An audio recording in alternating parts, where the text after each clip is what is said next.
Hà Nội, ôi em đẹp lắm. Anh quý em lắm, em đẹp lắm giống như hoa sen.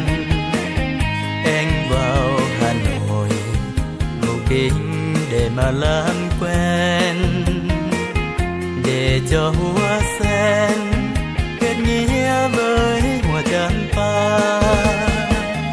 Anh đang tìm hiểu, tìm người yêu gặp nhiều khó khăn. Giờ em không thích người thủ đô Viêng Chăn, em không xứng đáng làm người yêu em. Tiếng Việt chưa giỏi, giọng nói vẫn còn chưa hay, nhưng trái tim anh xin tặng em gái, sẽ không yêu ai ngoài ra em nữa. Có nhớ không, tối hôm qua ta đã gặp nhau. Đừng quên nhé, tối hôm sau gặp nhau lần nữa. Đừng từ chối dù rằng trời nắng trời mưa. Một lần nữa anh em ta sẽ lại gặp nhau.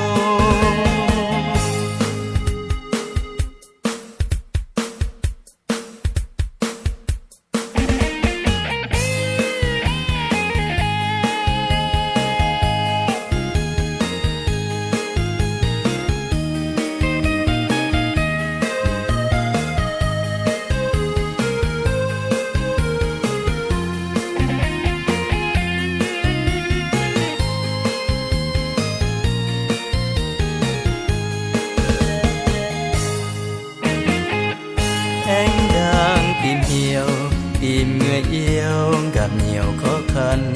Giờ em không thích người thủ đô Viêng Chăn, em không xứng đáng làm người yêu em.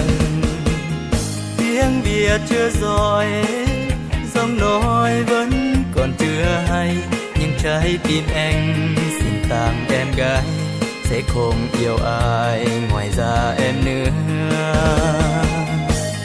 Có nhớ không, tối hôm qua ta đã gặp nhau.